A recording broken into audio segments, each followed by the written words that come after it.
10h46. Et allez, et ben c'est parti. Bonjour à tous de nouveau. Donc on est avec Laurent qui travaille pour la compagnie des guides de Chamonix et qui va nous parler de son beau métier, de l'histoire, de l'évolution du métier depuis Frison Roche jusqu'à maintenant. Et donc du coup, ben voilà, rien de plus. Laurent, je te passe le micro. Juste petite précision, on va essayer d'avoir des interactions pendant, si vous avez des questions pendant la présentation sur des choses que vous avez dû, enfin si vous avez des questions pendant, vous me faites signe sur le chat et puis moi je ferai signe à Laurent pour qu'il fasse une petite pause dans sa présentation. Et puis sinon, il y aura aussi un temps de questions à la fin de la présentation. Voilà, Laurent, la parole est à toi. Bon, et bonjour à tous. Donc, comme me disait Thomas, donc moi c'est Laurent Soiris. Donc, je suis guide de haute montagne. Donc, en soi, je ne travaille pas pour la compagnie des guides de Chamonix, mais je suis membre de la compagnie des guides de Chamonix. Donc, c'est quoi la compagnie des guides de Chamonix? Donc, c'est une association. On est environ 250 membres. Et puis aujourd'hui, cette association, ben, elle possède une SAS donc, qui propose des séjours haute montagne pour pas mal d'alpinisme et aussi du trekking, de la randonnée. Donc, grosso modo, aujourd'hui, on est 250 membres, on est environ 150 ou 160 guides, 60 accompagnateurs en moyenne montagne et des membres honoraires, c'est-à-dire des membres un peu anciens. Donc, ça veut dire qu'on est tous indépendants. Donc, bien sûr, il y a quelques salariés dans la structure pour la faire marcher. Donc, on va fêter nos 200 ans l'année prochaine. Donc, je vais faire un petit PowerPoint pour résumer un petit peu l'histoire, entre guillemets, de la compagnie des guides de Chamonix, mais ça revient un petit peu à refaire l'histoire et de la vallée de Chamonix et du développement du tourisme dans la vallée de Chamonix, parce que finalement, sans touristes, il n'y a pas de guide, etc. Donc, c'est vraiment un peu lié. Donc, je vais beaucoup me focaliser sur les 100 premières années, en gros jusqu'aux Jeux Olympiques de 1924. Et puis à la fin, vite fait, si vous voulez, on pourra parler un peu du futur et de comment on voit le futur avec les glaciers qui fondent, etc. Donc moi, je vais lancer un partage d'écran en PowerPoint, donc je ne verrai pas si quelqu'un veut parler. Donc c'est Thomas qui me coupera la parole. Donc vous n'hésitez pas à poser des questions s'il y a des points qui, euh, qui, vous, euh, qui vous interloquent. Alors, je vais partager mon écran, je vais lancer mon diaporama et puis je vais démarrer. Alors, grosso modo, ouais, donc la compagnie des guides, donc on va avoir 200 ans. Donc, vous voyez, ça, c'est une belle photo de guide ancien qui a été prise en 1924, je pense. Donc, ça veut dire qu'on est une vieille entreprise, entre guillemets, même si j'expliquais qu'on est une association et qu'on est indépendant. Donc, nos cœurs de métier, donc le premier, donc c'est guide de haute montagne. En gros, c'est faire un peu tout ce qu'on veut en haute montagne. On a très peu de limites dans nos prérogatives. Et on a aussi des accompagnateurs en moyenne montagne qu'on voit sur plus des activités trekking. Donc, eux, en gros, ils n'ont pas le droit d'utiliser du matériel spécifique, que ce soit la corde ou des techniques un peu spécifiques. Donc, aujourd'hui, c'est dissocié, mais sur la photo, vous voyez, où il y a beaucoup de guides anciens, eh bien, il faut se dire qu'en fait, une grande majorité du métier avant les remontées mécaniques et jusqu'à une certaine époque, ça correspondait à du métier d'accompagnateur où les guides, et notamment les anciens guides, ils amenaient des touristes sur des chemins. Et donc, ce n'était pas forcément que de la haute montagne. Et puis dans les années 70-80, vu que les guides ils voulaient faire que de la haute montagne et plus de la rando, il y a un nouveau diplôme qui s'est créé. Donc c'est clair que la vallée et la compagnie, elles ont évolué grâce au tourisme et c'est l'apparition du tourisme qu'a créé le métier de guide. C'est la première ascension du Mont Blanc qu'on dit qu'est le lancement de l'alpinisme, donc on va revenir là-dessus. Et il est clair que plus l'accès à la vallée de Chamonix est devenu facile, plus il y a eu de touristes et donc plus tout s'est développé. Pour vous donner un ordre d'idée, les temps de trajet pour venir à Chamonix à l'époque des premiers touristes au XVIIIe siècle, c'était 3 jours de voyage. Jusqu'à 1860 en gros et la visite de Napoléon qui était l'empereur, il fallait 2 jours. Le temps de trajet après s'est réduit à 1 jour et maintenant, grosso modo, pour venir de l'aéroport de Genève, il faut 1 heure. Donc on comprend bien que ça a beaucoup changé. Alors, ah, j'ai un petit souci, c'est qu'elle ne veut pas. J'ai mon écran bloqué. Ah voilà, pardon. C'est bon, ça a changé, Laurent. Excusez-moi. Donc ça, c'est la vallée de Chamonix au XVIIIe siècle. Donc si vous êtes déjà venu à Chamonix, donc vous pouvez voir que ça a bien changé. Effectivement, il y avait une grande rivière qui parcourait le lieu. Et puis, il y avait quelques petits bourgs et petits hameaux à droite à gauche. Donc ça restait une vallée un peu secrète, entre guillemets, puisque les paysans ils descendaient au marché en dessous de temps en temps. Mais c'était nulle part mention de cette vallée, ni dans les guides touristiques de l'époque, ni dans de la littérature classique. Donc les guides touristiques de l'époque, c'était quoi? C'était surtout des touristes anglais qui faisaient ce qu'ils appelaient le grand tour en Europe. Ils allaient à Venise, ils allaient à Florence, ils allaient à Budapest, ils allaient prendre des bains à droite à gauche. Mais voilà, ils allaient voir les montagnes en Suisse, ils allaient voir des glaciers qu'ils appelaient les glacières. Mais Chamonix, pour autant, ce n'était pas connu. Et donc, les gens qui habitaient ici, c'était des paysans qui vivaient en autosuffisance. Ils avaient quand même 3 curés aussi depuis l'an 1000 à peu près. Donc, ils estiment que depuis l'an 1000, la vallée de Chamonix était habitée. Et grosso modo, il y a quand même quelques-uns de ces paysans et de ces habitants locaux qui allaient en haute montagne. Et en gros, c'était les chasseurs de chamois, et les cristalliers. Donc, si vous voulez, on parlera un petit peu des cristalliers après. Donc, eux, ils avaient un rapport utilitaire à la montagne, mais ils avaient développé des compétences, une habilité et une sûreté qui leur permettaient d'y aller. Ils avaient même développé des techniques. Il faut savoir que les chasseurs de chamois, donc, en 1700, ils avaient déjà des sortes de crampons pour marcher sur les névés durs. Les cristalliers, ils avaient inventé des sortes de cordes pour accéder à des parois. Donc, les cristalliers, on en reparlera vite fait, mais c'est une activité ancestrale qui correspondait à aller chercher des cristaux en montagne, essentiellement des cristaux de quartz, et qui servait beaucoup pour fabriquer des lustres ou des choses comme ça. Et il faut savoir qu'aujourd'hui, cette activité existe encore. On est certains guides à pratiquer, et aujourd'hui, on va chercher des cristaux, mais c'est juste pour les collectionneurs et pour ce genre de choses. Donc, c'est une activité qui perdure. Alors, gratuit, ce n'est pas très réactif. Pour passer à ma slide d'après et pour montrer que nos premiers touristes enregistrés et connus dans la vallée de Chamonix. Alors, je ne sais pas pourquoi, je n'ai rien qui bouge. Ah, voilà. Donc, les premiers touristes qui ont laissé un récit et qui ont laissé leurs traces, donc c'est en 1741. C'était un groupe de 8 voyageurs, en gros 3 voyageurs anglais et 5 de leurs domestiques. Donc, on retient le nom de William Wyndham et Pocock. Donc, ils viennent à Chamonix. Ils ont entendu parler qu'il y a des super glaciers, ça s'appelait des glacières.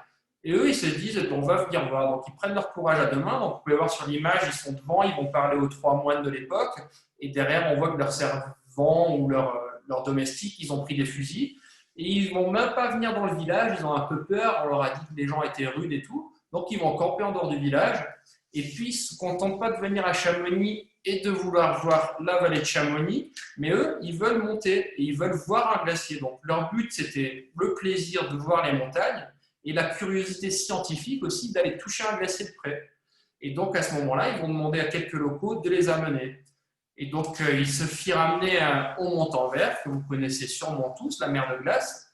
Et d'ailleurs, l'expression mer de glace, elle est un peu liée à eux, puisque dans leur récit qu'ils vont faire après, ils disent il faut s'imaginer un lac agité d'une grosse bise et gelé tout d'un coup. Donc, c'est devenu l'expression mer de glace suite à ça. Donc, voilà, ils prennent des guides, ils y montent. Et puis, du coup, ils demandent aux guides d'aller sur le glacier. Et sur le glacier, ils précisent dans leur récit que les guides ils leur expliquent que les fentes, en gros les crevasses, elles changent et que tout le glacier a un certain mouvement. Donc, ce qui différencie un peu ces guides qui vont les amener sur un glacier de certains guides qui existaient, c'est que c'est vraiment le fait d'aller hors des sentiers battus. Il se trouve qu'ailleurs dans les Alpes, à cette époque, il y avait sûrement déjà des guides pour passer des cols ou pour relier des zones et pour faire des passages entre points. Donc, ils font un petit récit qu'ils appellent Relation d'un voyage au glaciaire de Chamonix et qui va tourner un petit peu dans les salons mondains d'Europe. Et très vite, il y a beaucoup plus de touristes qui sont intéressés, très vite. Les années d'après, c'est-à-dire qu'il y a une dizaine de touristes qui vont venir, une vingtaine. Et donc, ça met un peu l'attention de l'Europe, du monde lettré sur Chamonix, et notamment des scientifiques. Donc, très vite, pas mal de scientifiques vont s'intéresser à la vallée de Chamonix. Et notamment un scientifique à qui on doit beaucoup, qui s'appelle Horace Bénédicte de Saussure. Alors, je suis désolé, parce que chaque fois, j'appuie 20 fois, ça ne veut pas passer. Je ne peux même pas sortir de mon écran, alors attendez. Si tu fais échappe, peut-être, pour sortir de la présentation. Oui, ça ne fait rien non plus. Excusez-moi, est-ce que vous avez un MacBook avec vous? J'ai un iMac, je n'ai pas un MacBook, j'ai un iMac. Ah ben bon. Parce que des fois, avec Zoom, moi aussi, ça me le bloque. En fait, si vous allez sur votre… la barre tout en bas, vous avez Zoom, vous pouvez le fermer et c'est ce qui bloque des fois l'ordinateur. Ok, ah bah super, là j'ai l'impression qu'il est réactif maintenant. Merci Fanny pour l'assistance technique. Et donc voilà, on voit qu'ils viennent au Montanvert. Donc si vous avez déjà été au Montanvert, vous ne reconnaissez pas la mer de glace parce qu'elle n'est plus comme ça, mais assez vite il y a des images qui viennent, des gens qui viennent et qui font des peintures. Et si nous, on doit beaucoup à Chamonix, c'est à une personne, un scientifique suisse qui s'appelait Horace Bénédicte de Saussure, qui vient pour la première fois à Chamonix en 1760 et qui va faire un grand travail de recherche et sur le massif du Mont Blanc et tout. Puis la première année où il vient ici, il se rend compte que le Mont Blanc, c'est le plus haut et il promet une récompense aux gens qui vont aller au sommet du Mont Blanc et qui pourront l'amener. Et puis même, il promet de récompenser, de payer les journées de ceux qui feraient des tentatives pour aller au sommet du Mont Blanc. Donc, il écrit des volumes, des livres qui s'appellent Voyage dans les Alpes, en plusieurs tomes, 4 tomes, c'est un best-seller de l'époque. Et grosso modo, son compte-rendu scientifique va essayer de couvrir le plus possible. Et c'est le premier qui va proposer une carte. Donc, sur la carte que vous voyez, Chamonix, qui est écrit Le Prieuré, est plutôt sur la partie en haut à gauche de la carte. Au milieu, c'est des glaciers. Donc, ça veut dire qu'il a fait plusieurs fois le tour du massif et qu'il s'est aventuré sur des glaciers pour arriver à faire cette cartographie. Et donc, il a embauché régulièrement des guides. Donc, dans ses récits, on voit que lui, il décide de les payer tant la journée. Et puis, on le voit écrire aussi qui souligne l'habileté des guides et leur technique, la ramasse, l'usage de la corde de temps à autre et tout. Donc, de Saussure, il va faire un grand bond en avant pour l'exploration du massif et pour le métier de guide, parce qu'il va permettre aux gens de se dire bah, tiens, ça vaut le coup d'aller au Mont Blanc et on va y aller. Donc, il n'y a pas beaucoup de tentatives au début. Après, il y en a, on va voir la première du Mont Blanc. Donc, vous voyez, il s'aventure sur des glaciers, il embauche des guides pour aller là. Donc, toujours, on en revient au même. Donc, ces guides, c'était des cristalliers qui commençaient à se faire appeler guides. Donc, vous voyez que de Saussure, il a quand même pris le temps aussi de faire venir des illustrateurs. Et dans ses livres, il y a ce genre de documents et de lithographies qui sortent et qui attirent vachement plus de monde. Donc, très vite, ça se développe. Et d'ailleurs, Chamonix y est reconnaissant. Vous connaissez peut-être ce statut si vous êtes déjà venu à Chamonix. Donc, en gros, c'est Jacques Balmat qui lève le doigt pour monter à de Saussure. Mais vous voyez, c'est là où on va passer pour vous amener au Mont Blanc. Et cette statue, voilà, elle a été érigée à Chamonix en 1897 en hommage. Donc, il y a marqué sur la statue à de Saussure, Chamonix reconnaissant. Donc, ça veut dire qu'à partir de 1775, il y a quand même des tentatives un petit peu sérieuses pour aller au Mont Blanc.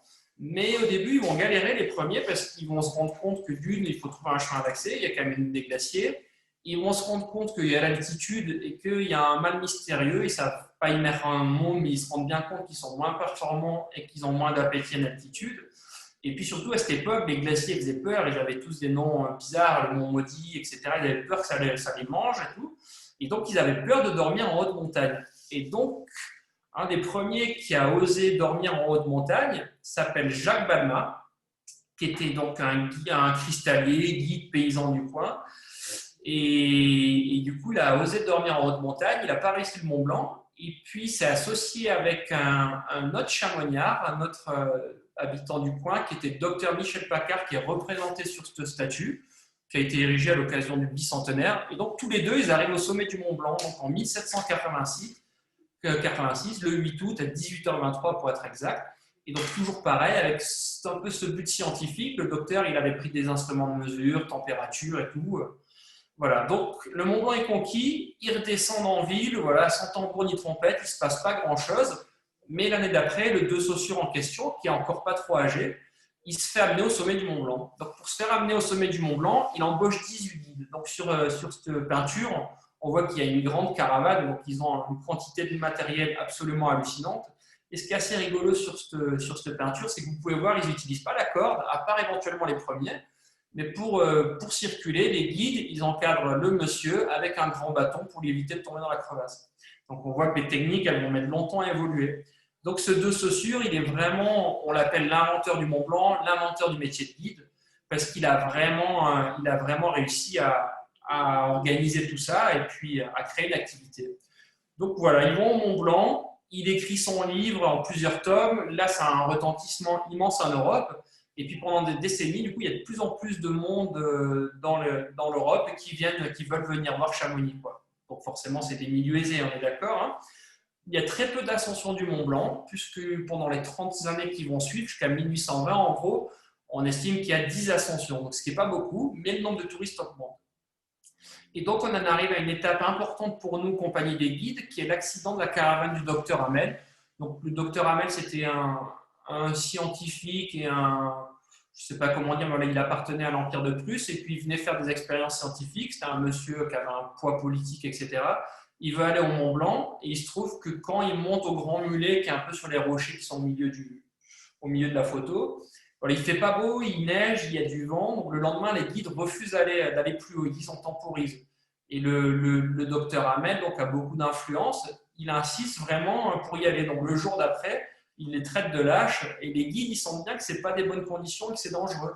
Et malgré tout, ils seront traités de lâches. Et le guide chef dit allons-y, au moins nous ne mourrons pas tous. Et puis ils vont vers le Mont Blanc, il y a une avalanche qui emporte presque toute la cordée et 3 guides meurent.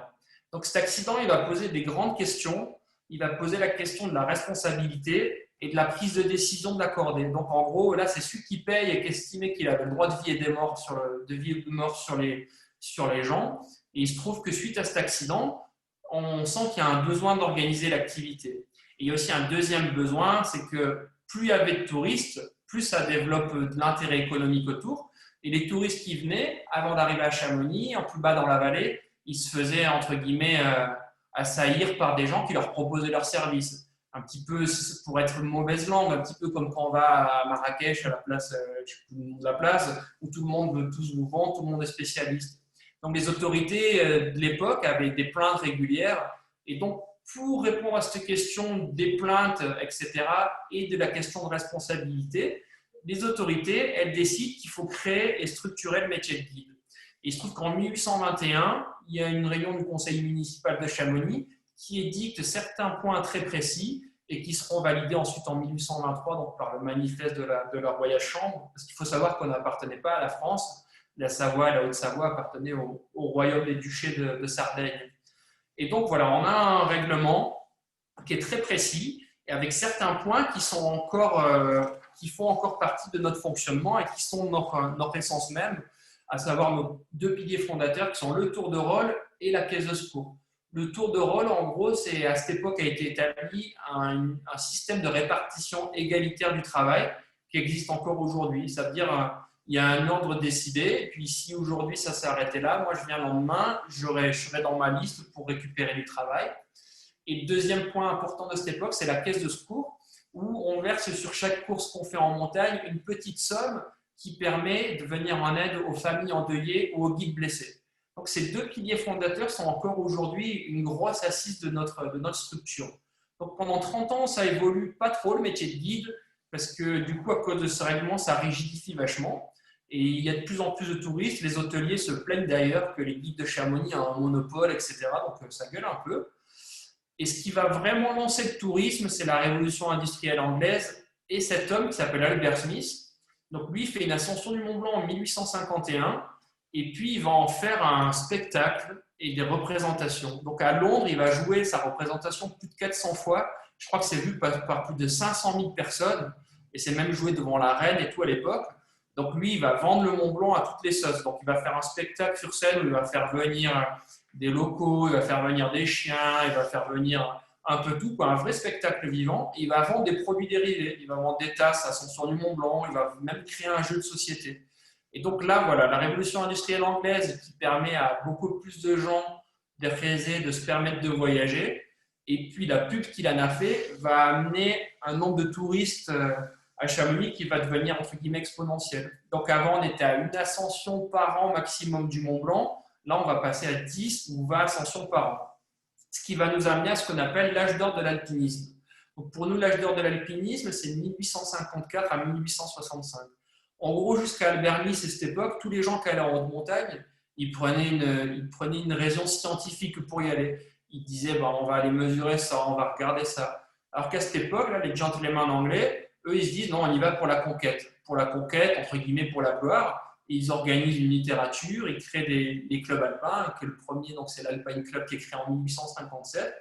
Et pendant ces 11 années dont on parle, 1854 à 1865, ils vont explorer toutes les Alpes et ils vont quasiment ouvrir tous les sommets, c'est-à-dire faire la première de tous les sommets. Et on estime du coup que cet alpinisme de conquête, la fin, c'est l'ascension du Cervin. Donc cette montagne, vous la connaissez sûrement, donc c'est le Cervin à Zermatt. Il se trouve que lors de la première, il y a un gros accident où 4 des 7 membres de la cordée meurent. Donc c'est la représentation que vous voyez sur l'image. Et du coup, ça va faire un grand bruit aussi parce que du coup, il y a des journaux qui vont commencer à parler d'alpinisme. Et là, il y aura un débat chez les messieurs anglais, c'est pourquoi faire cette activité inutile et pourquoi pas, etc. Donc voilà, l'alpinisme rentre entre guillemets dans les mœurs d'une certaine société et devient connu même des gens qui connaissaient rien l'alpinisme grâce à ces faits divers. L'époque d'après qui est importante pour nous, c'est l'alpinisme acrobatique. C'est-à-dire qu'après avoir conquéri les sommets, par sûrement leurs voies les plus faciles, à partir de 1870, 1880 et jusqu'à la Première Guerre mondiale, en gros, eh ben les guides et les clients, les Anglais, essentiellement les Anglais, ils vont vouloir aller en montagne, mais par des voies de plus en plus difficiles, ou alors atteindre les typiques un peu pointus, les sommets entre guillemets secondaires. Donc sur la photo du haut, il y a marqué alpinisme acrobatique, ça représente des aiguilles de Chamonix. Et donc il faut savoir que tous ces sommets, ils seront conquiers, je ne sais pas comment on peut dire, mais il y aura des gens qui vont y arriver avant la Première Guerre mondiale. Donc sur la photo de droite, vous voyez un grimpeur grimper une fissure. C'est un grimpeur anglais qui s'appelle Mummery, qui lui a beaucoup marqué l'histoire parce que lui, il y allait des fois sans guide. Sur la photo du milieu, c'est quelqu'un qui s'appelle Jean-Charles Stratton, qui est très important pour nous parce que c'est un guide qui a été en montagne tout seul pour se mettre au défi des Anglais justement et pour essayer d'aller au sommet avant que des Anglais y arrivent. Il y avait une concurrence assez féroce. Donc voilà, après ça commence, l'alpinisme continue à se développer et ce qui va beaucoup changer à Chamonix, c'est l'apparition de la voie ferrée d'abord qui va arriver à Chamonix à partir de 1904 et à partir de 1907, c'est le train de la mer de glace que vous pouvez voir en bas à droite. Et donc là, la montagne se développe. Il y a le train du Montanvert et des remontées mécaniques qui vont arriver. Et il y a des refuges en haut à gauche. Vous voyez, c'est le refuge du couvercle. Et donc, au XXe siècle, début du XXe, on met des remontées mécaniques à droite à gauche, on met des refuges. Et voilà, là, la montagne, elle se développe énormément. Et ce qui nous amène du coup aux Jeux Olympiques de 1924. Donc à cette occasion, il y a d'autres remontées mécaniques qui vont se créer. Et c'était le début du ski. Voilà, le ski, il a apparu dans la vallée de Chamonix sûrement dans la première décennie entre 1900 et 1910. Mais c'est vraiment après la Première Guerre mondiale où les gens locaux vont se l'approprier. Et puis ça va développer le ski. Ce qui m'amène, je passe vite parce que je vois que le temps passe, ce qui m'amène à l'étape d'après, Frison-Roche, que vous connaissez tous. Donc Roger Frison-Roche, il se trouve qu'il est venu à Chamonix parce qu'il était secrétaire national des Jeux Olympiques. C'est-à-dire à 17 ans, en gros, il est venu à Chamonix pour s'occuper de l'organisation des Jeux Olympiques. Puis lui, il va vachement aimer la montagne, il va très vite se faire adopter par les guides. Il va devenir guide lui-même. D'ailleurs, on l'appelle le premier étranger à être membre de la compagnie des guides de Chamonix, parce qu'avant, pour être membre de la compagnie des guides de Chamonix, il fallait être né dans les bonnes limites, c'est-à-dire entre tel village et tel village de la vallée. Et lui, il va un petit peu forcer les portes, entre guillemets, et ouvrir. Et puis surtout, ça sera son meilleur ambassadeur pendant longtemps, avec Premier de Cordée, que vous connaissez tous, que vous avez sûrement lu, qui est un livre qu'il écrit pendant la guerre, alors qu'il habite en Algérie, comme une petite nouvelle qu'il publiait tous les jours, quotidiennement ou hebdomadairement dans un journal. Puis à la fin, ils en font un recueil et c'est devenu le best-seller. Frison-Roche va beaucoup participer au développement du métier de guide, en étant aussi le premier créateur de notre association internationale des guides, qui s'appelle l'UIAGM en français, et qui permet de structurer le métier d'un point de vue international. Ce qui fait qu'aujourd'hui, si vous allez aux quatre coins du monde, que vous prenez un guide en Bolivie ou aux quatre coins, ou peu importe, s'il a le label UIAGM, entre guillemets, ça prouve qu'il a un certain degré de qualification et que ça sera le même degré de qualification et de sécurité que si vous embauchez un guide français. Alors bien sûr, les formations elles sont un peu adaptées entre certains pays comme le Népal où il y a beaucoup moins d'escalade rocheuse et ils sont vraiment compétents en haute altitude, et nous, voilà, ça fait un peu des différences. Donc voilà, Frison-Roche, il va beaucoup faire pour le métier de guide, entre guillemets, parce qu'il va le faire connaître avec ce beau roman. Et puis la montagne devient connue, ce qui fait qu'on en arrive à avoir des guides qui viennent des villes. Donc l'étape d'après importante que j'ai marquée, c'est la conquête de la Napurna, entre guillemets, c'est 1850. Et donc il y a 3 guides de Chamonix sur cette expédition. J'ai mis donc Rébuffat qui est pendu sous un surplomb à droite. Et puis en haut, on voit Lionel Terré et Louis Lachenal. Donc c'est 3 guides qui viennent des villes, puisque Louis Lachenal vient d'Annecy, Gaston Rébuffat de Marseille et Lionel Terré de Grenoble. Donc le métier de guide s'ouvre et c'est les gens des villes qui sont intéressés. Donc sur la photo de gauche, pour la petite histoire, c'est Maurice Herzog au sommet. Et à l'arrivée, tout le monde ne retient que le nom de Maurice Herzog parce qu'il a voulu, il en a fait sa carrière et sa gloire. Et les guides ont eu un ressentiment très amer de cette expérience parce que finalement, ce n'était pas la montagne comme il aimait. Mais ça a été le début de l'exploration des montagnes du monde. Et notamment Lionel Terré, qui est sur cette montagne, a fait un très beau livre qui s'appelle Les Conquérants de l'inutile, qui est vraiment en opposition avec Maurice Herzog, justement. Et on voit qu'il fait des montagnes au Népal, dans les Andes énormément, au Pérou, en Patagonie. Voilà, une carrière exceptionnelle. Donc, c'est vraiment un livre que je vous recommande, Les Conquérants de l'inutile de Lionel Terray. Et pour la petite histoire aussi, le petit drapeau qu'on voit tenu dans les mains de Maurice Herzog, on l'a encore à la compagnie des guides. Donc la montagne se développe, les 30 Glorieuses, j'ai oublié de mettre l'image, ça devient un petit peu la montagne comme on la connaît aujourd'hui, c'est-à-dire de plus en plus de gens à la montagne, le ski se développe, et puis c'est le métier de guide, entre guillemets, comme on le connaît aujourd'hui. Donc aujourd'hui, qu'est-ce qui a changé? Les pratiques ont déjà beaucoup changé. Dans notre métier, maintenant, on bosse beaucoup l'hiver. Au début, jusqu'à la Première Guerre mondiale, la montagne l'hiver, ça n'existait pas. Donc aujourd'hui, de plus en plus de ski, puis on a des activités hyper variées, puisqu'on va faire de la via ferrate, on va faire beaucoup de choses. Ça ne va pas juste être une excursion sur un glacier pour atteindre un sommet. Et il y a une grande évolution pour répondre aux changements climatiques, notamment du fait des changements, c'est-à-dire les glaciers diminuent, l'enneigement est un petit peu différent, et du coup, on ne fait pas les mêmes choses au même moment. Avant, si les clients venaient au mois d'été, ils savaient qu'ils auraient accès à tel type de sommet parce qu'il y aurait de la neige et que ça serait en condition. Donc maintenant, il y a une vraie évolution de la saisonnalité. Et pour des gens qui veulent faire de l'alpinisme, des beaux sommets, entre guillemets, ils ne viennent plus au mois de juillet et août parce que les conditions elles se détériorent trop. Donc juste une petite image pour illustrer le changement de nos glaciers sur le dernier siècle, en gros. Donc, vous pouvez voir là, en haut, c'est le glacier d'Argentière à 100 ans d'intervalle, et en bas, c'est la mer de glace, pareil, à 100 ans d'intervalle. Donc, il faut savoir que les volumes de glace, de toute façon, ils ont diminué par 2. La surface, je veux dire, a diminué par 2 en 100 ans, sur les glaciers en général, et que les prévisions, même finalement pas si pessimistes, nous disent qu'en 2100, donc ce qui est plus ou moins demain, il restera presque plus de glaciers dans les Alpes. Il restera un tout petit bout de la mer de glace et un tout petit bout du glacier d'Argentière qu'on voit ici. Tous les autres auront disparu en France et il restera des petits bouts de glaciers en Suisse. Donc ça, c'est une réalité. Il se trouve qu'il neigera toujours, mais il fera plus chaud. Quand la température elle augmente 1 degré en plaine, il faut savoir qu'elle augmente de 2 degrés en montagne. C'est pour ça que c'est un vrai marqueur. Donc on regarde les pôles fondre, mais il faut savoir que nos glaciers fondent aussi et qu'ils vont disparaître. Et donc, la mer de glace, c'est un très bel indicateur pour ça, parce que vous voyez que plus on y va, plus on descend, plus il y a de marche. Bientôt, on verra plus de glace depuis la mer de glace. Alors, si on revient au début de ma présentation, vous voyez ce grand fleuve de glace qui est arrivé jusqu'ici. Alors, s'il n'y a plus de glace et qu'il n'y a plus de neige, est-ce que pour autant nos montagnes seront moins attractives? Sûrement pas, parce qu'en fait, ça restera quand même un endroit très joli, même s'il n'y a plus de glacier, parce que le paysage il sera toujours attractif pour les gens. Et on trouvera sûrement des activités. Alors voilà, c'est très triste parce qu'on voit disparaître sous nos yeux les glaciers et on sait que c'est un peu la fin de ça. Mais voilà. Donc, je vais arrêter de partager mon écran. Je crois que je suis pile à l'heure. Donc, si vous avez des questions, je suis ouvert à vos questions. Super, merci beaucoup Laurent. Effectivement, d'avoir mis le focus aussi sur ces dernières évolutions du métier et de votre contexte de travail qui évolue vite. Il y a une question de Mathieu Morelière. Sans clientèle étrangère ou avec moins, y a-t-il assez de travail pour tous les guides haute montagne ou accompagnateurs moyenne montagne avec la clientèle française en l'occurrence? Et alors, du coup, il y a 2 problématiques pour les guides cet été, donc il n'y avait pas de clientèle étrangère. Et pour les guides de haute montagne, ça n'a pas été un gros souci parce qu'habituellement, on bosse déjà à plus de 70% avec une clientèle française. Et quand on est guide, on fidélise une clientèle. Ça veut dire qu'une clientèle qu'on n'a pas le tour de rôle à la compagnie des guides, le client garde votre contact et vous rappelle. Donc, c'est beaucoup de gens qui sont basés ici régulièrement, des résidents secondaires qui vont venir souvent. Donc, pour les guides, ça n'a pas eu un très gros impact. Mais pour les accompagnateurs, ça a eu un impact énorme parce qu'ils bossent essentiellement avec des tours opérateurs américains ou asiatiques. Et là, cet été, il n'y a pas eu du tout. Donc, effectivement, pour eux, c'est un peu catastrophique. Et donc, on verra l'année prochaine ce qu'il en est.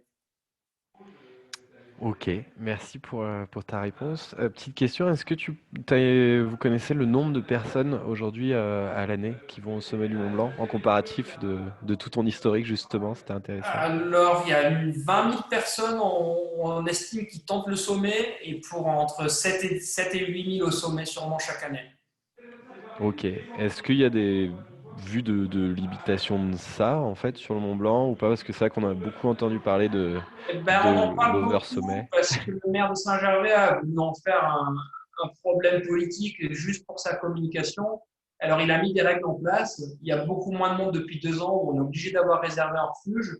Mais là, il a continué à faire du bruit. Ils ont mis un arrêté préfectoral de protection de l'habitat naturel, mais qui est en fait juste un moyen détourné de pouvoir mettre des contraventions aux alpinistes qui sortiraient du cadre défini.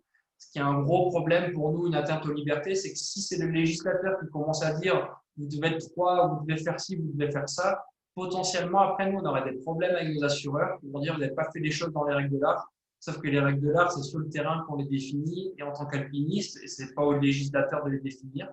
Donc, ils ont un peu modifié l'arrêté de protection, mais malgré tout, voilà, c'est beaucoup de bruit pour pas grand-chose. Depuis que c'est compliqué de réserver dans les refuges, il y a moins de problèmes de surfréquentation sur le Mont Blanc. Ok, eh ben, merci beaucoup pour cette réponse complète et argumentée et éclairée du terrain. Je vois qu'il est pile 11h15. Je te remercie beaucoup pour ta participation. C'est, comme te disait Fabrice, c'est un honneur de vous avoir avec nous et de venir parler de ces thèmes dans ce milieu, on va dire, qui est un peu plus voyage et tourisme centré. Et bien, merci Je vous... à tous alors. Donc, je vous laisse rejoindre l'autre conférence qui commence bientôt et c'est la Bolivie. C'est Alice de Terra Bolivia qui va nous parler de son métier, Bolivie, que tu as évoqué avec ses guides de haute montagne également formés par vous. Merci beaucoup Laurent et à bientôt. Merci, au revoir, à bientôt.